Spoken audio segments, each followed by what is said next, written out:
Hello everybody, what's going on? Welcome back. This is Force here, and finally it's time for me to give you my final thoughts on The Division beta. Yes, the beta just concluded, and a lot of people have been asking me, Force, what do you think? We've heard you talk about this game, we know you're excited about it, but what do you think now that it's out? Well, yes, leading up to actually getting hands-on experience with it, this was a game that I really thought I was going to be into.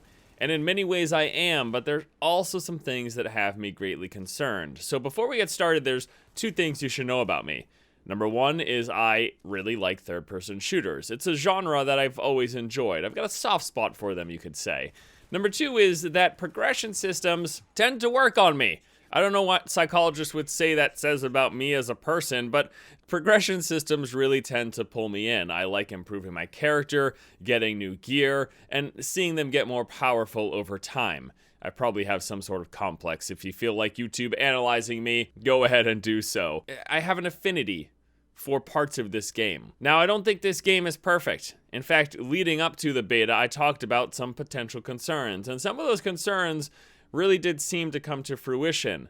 But it's also important to note that in the beta, aka demo that we got, it was just a portion of the game. Map size equates to what appears to be about a fifth of what we'll see at launch. We also didn't have access to much of our character progression. We didn't have access to most of our skills. We didn't have access to perks and talents. We didn't have access to most of the base of operations. There's also apparently a restriction in the enemies. What we see in the game right now is two factions. There's evidently going to be about four, and for whatever the heck reason, if I were to guess, it would be story-based. They don't want to show us the other two. Part of me hopes that there's just something crazy out of left field that they're gonna throw in, like, I don't know, some zombies or aliens come down, but because Tom Clancy is on the title of this game for fucking God knows why reason, because it didn't have to be, that's probably not going to happen. I don't expect anything too zany. I expect us to be mostly fighting humans, which is a concern I think we'll talk about in a little bit. But yes, this was a restricted beta. We didn't have access to the entire game, but the point of this, quite clearly, because they let everyone hop in with pre-orders and because they handed out keys like hotcakes, which, where does that expression even come from? Are hotcakes readily available somewhere? Because I would love some. If you could send me some hotcakes, that'd be fantastic. Because it wasn't difficult to get into this beta, this is clearly a, hey, check out this game before it launches, which perplexes me a bit, because I think there were some decisions that they made, like completely restricting your character progression, giving us no talents and no perks, so we don't even get a good indication of how that plays, making the world basically feel empty on the PvE side of things. And hell, even in PvP, I spend most times running around more so than actually shooting enemies. And in case you thought differently, I wanted to be shooting enemies most of the time. Now, so what I've heard is that they eliminated patrolling spawns and characters for moving around the world. I hope that is true, because otherwise the game felt terribly dead as we move from encounter to encounter. Now, I'm not going to dive too much into that. I've got some bullet points here, and I want to stick to my list, because otherwise I'll probably forget things. So the first thing that I want to talk about is undoubtedly the most important thing for me in any game, and that is the gameplay. If the gameplay is not good, well, it's a game. That's what you come to games for. If you just want a good story or good visuals, you can get those in the movies. If you just want a good story, you can get that from a book. You can get good story and good visuals from places besides games. What makes games unique is the interactivity. What makes games unique is the gameplay. So again, for that reason, this is what matters the most to me. So how is the gameplay in The Division? It's pretty standard fare. It's a third-person shooter, much like many third-person shooters have played in the past. Nothing too wild and crazy is happening. Again, because of the branding of Tom Clancy, they could have just called this The Division and done more with it. That's all I'm saying. But because of the branding of Tom Clancy, it's a realistic setting, it's a realistic world, it's got realistic weapons. Guns shoot more or less like you expect them to, and I think the third-person nature of it makes the impact of that shooting a little bit less so. Some games do it better than others. A lot of times when it comes to how a game feels, that's such an ambiguous thing, but there is some factors that really play into it. Those factors include things like screen shaking, things like the sound, things like the responsiveness from the enemies. When you shoot them with that heavy weapon of yours, do they react? Do they physically react? The sound, the visuals, and enemy animations all play a big role into shooting. And while it is good here, and I do like the gameplay, moment to moment I enjoy shooting enemies, that's where a lot of my frustration came from with there being a significant lack of enemies to shoot. Moment to moment I enjoy it, but also it doesn't blow me away. I'd say it's good enough to keep me around. It's good enough for me to want to continue to be in this world. I like it. Now, as we talk about the gameplay and the shooting, you can't help but bring up this term that gets brought up every time people talk about The Division, and that is the bullet sponge. So let's talk about the bullet sponge. This was one of my major concerns leading up to the game. After playing through it, going through the PvE portion on several characters, yes, I made 4 characters. I went through all of the side missions and the one main story mission in this game 4 different times. Bullet sponginess didn't appear to be an issue. It really didn't. For the solo play, it didn't appear to be an issue. Now, we've got this situation of when you group up with more people, the enemies respond by getting tougher. They can take more hits. So I think a lot of the concern when it came to bullet sponginess, as we had those preview videos from the press event that they had a month or so ago, that was groups of 4 people, and the enemies subsequently took a little while to take down. As I walked through the Division solo and I did my missions, everything died pretty damn quickly. And it wasn't even with headshots, but with headshots, it was even more hilarious. You run around with a marksman rifle, and you get headshots while you're doing content at your level solo. Everything dies in one hit, with the exception of bosses. We've got these mini elite-style characters. There's basically 3 different versions of enemies in this game. The red health enemies, the purple health enemies, which have a little bit of armor, and then the yellow health enemies, which basically equate to bosses. Red health enemies will die in a single headshot when solo. Purple health will take 2 shots. A headshot and a body shot will suffice. And yellow enemies, they take a little bit more. When you do encounter bullet sponginess, which you will when you play with a group, which you will when you fight bosses, which you will in PvP, is that okay? Well, that's a matter of subjectivity, as most of everything that I'm saying here is. But it's okay within the confines of what this game is. And what is this game? Let us not forget, this is an RPG. But more importantly, this is an RPG with vertical progression. Haven't heard of that term? Don't know what it means? Well, we all know what vertical is. Going from the bottom to the top. Progression in a vertical manner means you start off with low numbers, and as time goes on, those numbers climb the ladder. They get higher and higher. An RPG with vertical progression, as opposed with horizontal progression, sees constant creeping of the power of your character and of the enemies that you face. Due to the fact that this was the design decision that they made, they decided, we want to make a shooter with RPG vertical progression. The guns start off doing this amount of damage, and by the time you get to the end game, they do some 100% more damage, or however much more. As your damage goes up, if enemies' health does not subsequently increase, then they just die insanely quick. But again, as I mentioned, when playing solo, it appeared to not be an issue. Not at all. And it's one of those things where I think that we have to know what we're signing up for. And maybe people just wish that this wasn't that.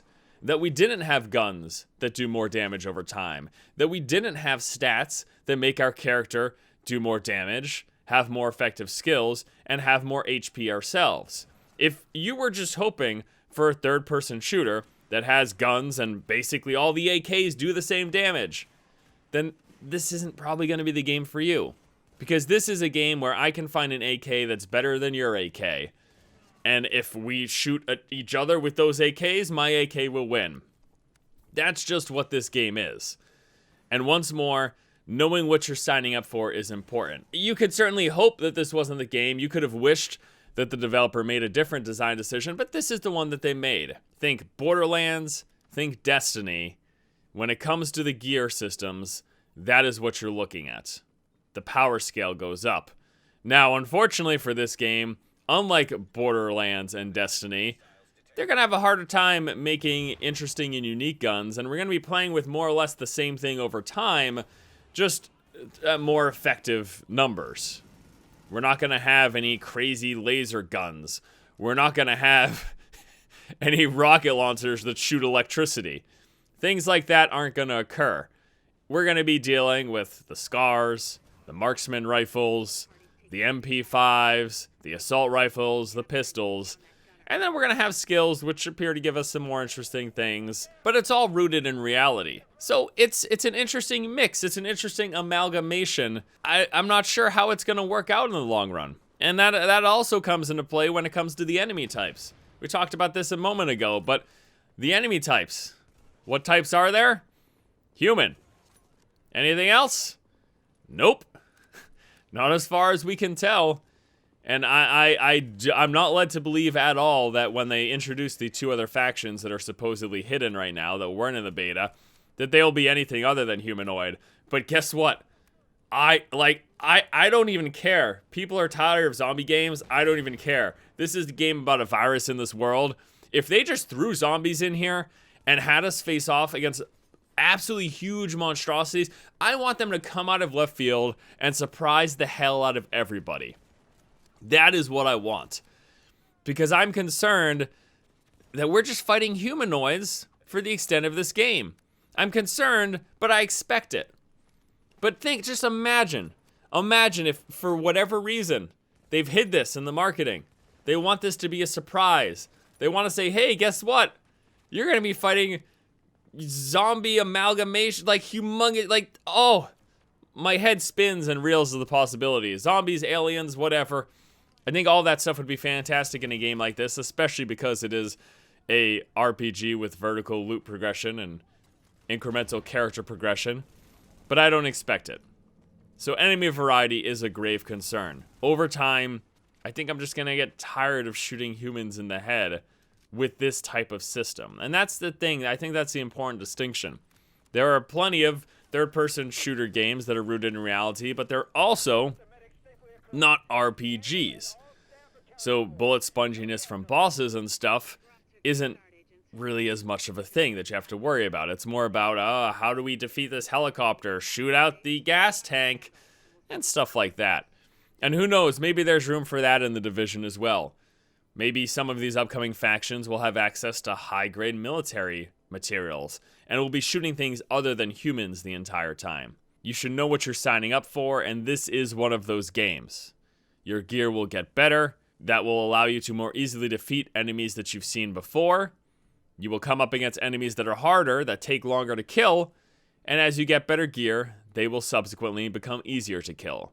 And that's a process that just keeps on rolling until you hit the end game, the max level. The big question mark in this game, what is that going to be? This game has threat reduction. This game has the increasing of threat. This game quite clearly is lined up to have some sort of PvE elements. Why have silencers that reduce your threat if threat isn't a deal? There's been talk of raids, maybe even 4-man dungeons. But right now there's been zero specifics laid out. We don't really know. We don't know. We do not know what the end game is going to be aside from Dark Zone PvP.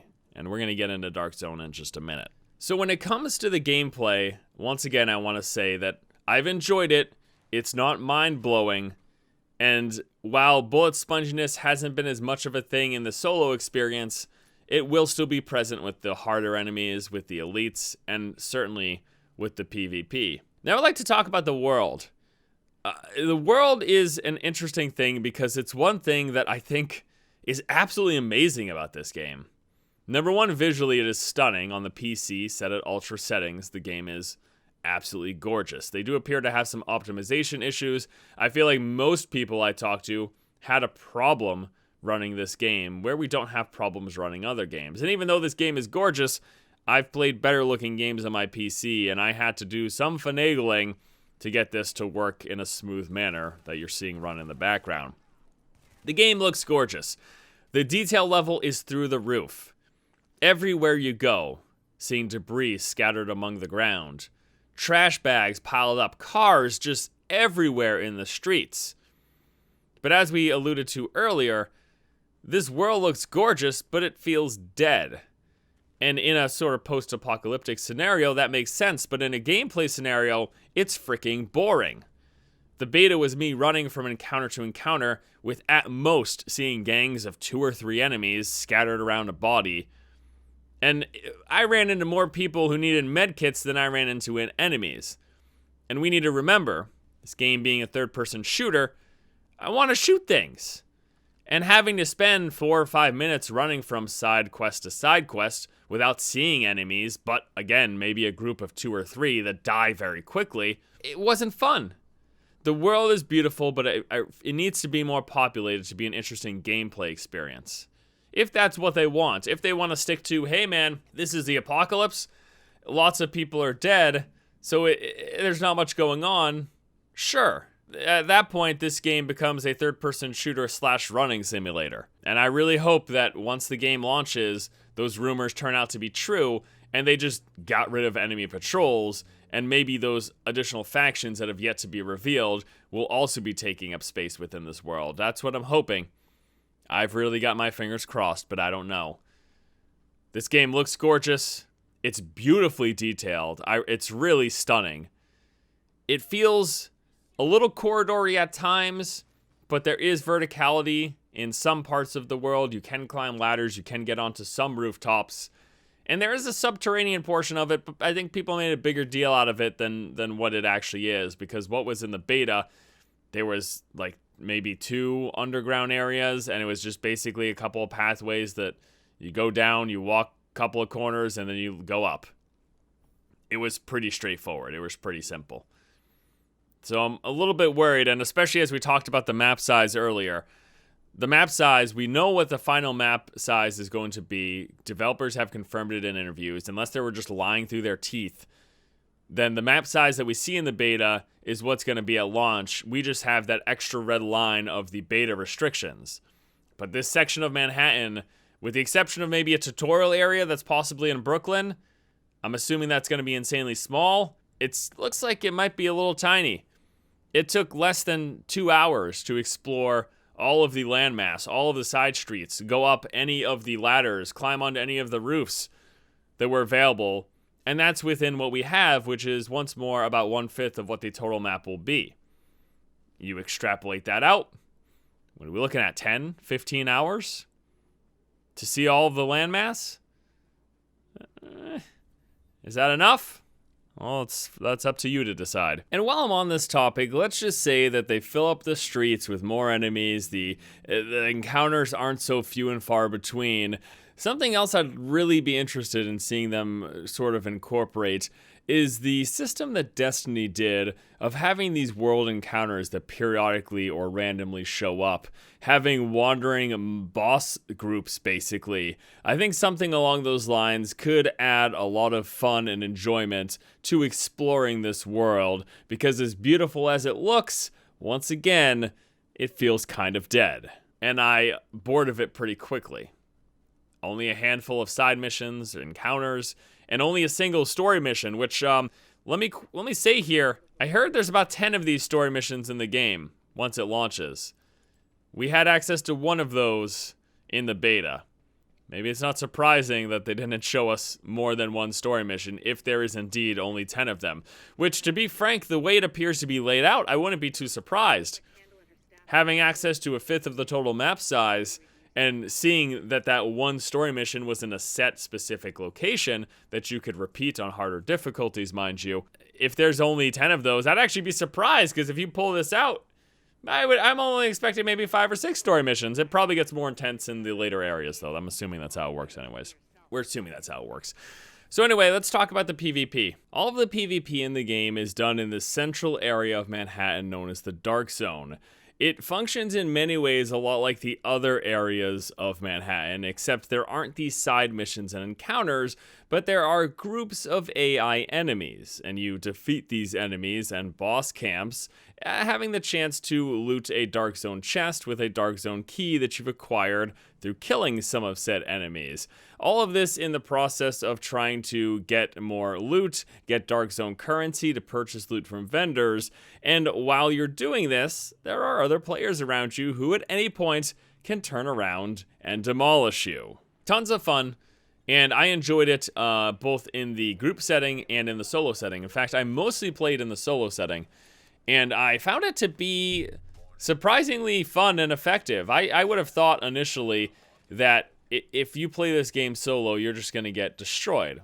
There'll be groups of 4 running around all the time. But that's a complaint that I've seen, and that's a thought that I had, but let's be real here, that's not realistic. Most people don't have 3 other friends that they're constantly playing with. In fact, I would say groups of 4 were the exception, not the rule. Most of the time, I saw a single person or a group of 2. 9 out of 10 times. And I played mostly in those 40 hours. I'm going to say at least 30 was in the PvP. Most of the time, a single person or a group of 2. You come across that random group of 4, they're all rogues and they're camping on a rooftop. Everyone just rushes them and destroys them, and it's kind of funny.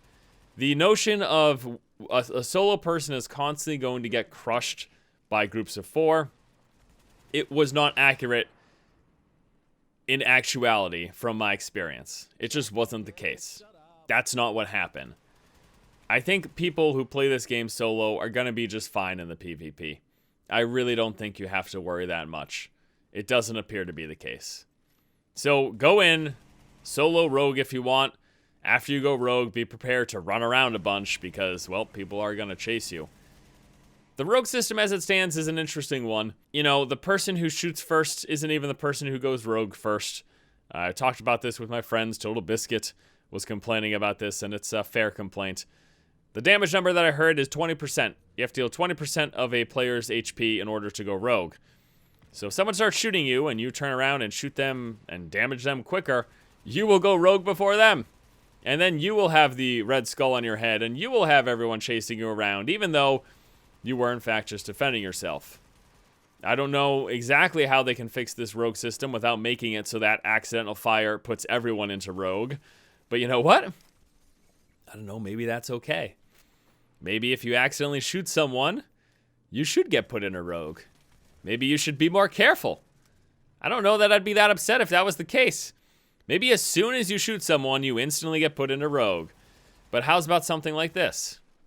Maybe you get put into rogue as soon as you shoot someone, but it's only for 5 seconds. And then if you continue to shoot someone, the duration of your rogue timer goes up.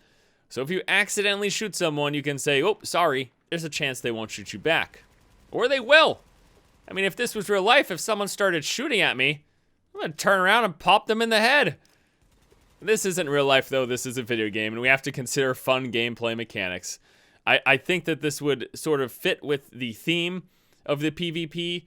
Once again, remember, this is a game where the PvP is clearly inspired by the likes of H1Z1, by the likes of DayZ. It is tense. There is an unknown. There's an uneasy feeling whenever you come across another player. Will they attack me? Now, unlike DayZ and H1Z1, when a player decides to be someone who attacks other players, they have a huge potential negative consequence. Number one, there's a skull on their name that everyone in their vicinity can see and trace them around. You basically have wall hacks for any player killer in the game. And number two, if they die as rogue, they lose keys, they lose any gear that they might have had, and they lose a significant amount of experience and currency. The flip side is, if you are a rogue and you survive, well, you get that currency. You get that bounty that was on your head. So it's a risk-reward system, but again, unlike the H1Z1s and the DayZs, if you run into someone in H1Z1 who just killed another person, there's a good chance you won't know. If you run into someone in the Division who just killed another person, you are going to know, and you are going to want to shoot them, because there's no side effect to you shooting them. Shooting them doesn't make you go rogue. It just means that if you kill them, you get to collect a bounty and whatever gear they had. That's a pretty awesome incentive. So it's kind of weird where they have this game that says, hey, you can do this, But hey, it's going to be punishing unless you decide to run around and hide or hold your ground. Holding your ground is much less effective from everything that I've seen. The best way to successfully rogue is to kill someone, run around, find some good spots that are hard to get to, and wait for that timer to drop. If you're constantly engaging, and obviously that's the case for solo, but even in groups, any groups that I ever saw constantly trying to engage people, unless they were taking advantage of an exploit, a bug, or sitting in a corner where they can't be flanked upon, they always died pretty quickly. I never saw a successful manhunt, because every time I saw a manhunt, I took care of business. That doesn't mean successful manhunts haven't happened. I'm just saying, I don't think it's tough to go rogue as a group. I even think, honestly, after my experience, it's tougher. I've had greater success going rogue solo than I have being in a group and standing my ground. If you're in a group and you run around in circles after you go rogue, though, there could certainly be some success to that. Especially if everyone splits up. Don't be a stupid. You stick together. That just means you're going to be all in one place when the entire server comes to you. Split up. It'll be smarter. So all around, to wrap up my thoughts on this game, we've touched on some of the points, and there might be some things I missed. I guess I should also mention the last day of PvP on the PC servers was pretty disappointing. Saw lots of bugs, people using infinite grenades. Saw invisible people, invisible characters who are consequently also invincible. But I guess if they're invisible and you can't shoot them because you don't know where they are, it doesn't matter if they're also invincible because you weren't going to be shooting them in the first place. Those things have me gravely concerned, and hopefully those are sorted out because PC is my platform of choice. This game is gorgeous on PC. It feels better to play on PC. I just enjoy it much more. But if the PvP is riddled with invisible people or people bugging out the game to get infinite grenades, that's going to very quickly dissuade me from continuing to play it. So here it is, the end of it. Let's wrap it up. Do I enjoy this game? Yes. Will I be buying it and playing it on release? Yes. Am I still concerned? Are there still big question marks? There are. The big question marks are the end game. Is it just going to be PvP? Are we getting those dungeons and raids? Big question mark is the world going to be filled out? And how quickly are we going to bore of just shooting humans and bullet sponges countered by better gear, countered by more bullet sponges, countered by better gear? That back and forth with just one enemy type.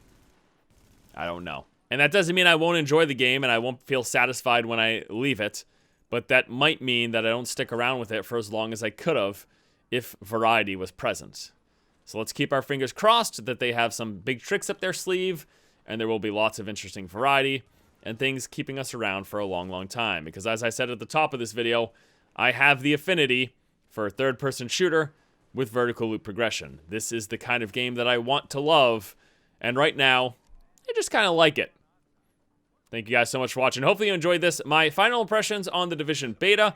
There are rumors of an open beta coming in the future. If that is the case, I will play it. Hopefully there will be more and different things from what we saw here in this beta, and I will report to you on that as well. Also expect more coverage from me on the Division. I've got a boatload of PvP footage, some hilarious, some awesome, some interesting, and I look forward to showing that to you guys.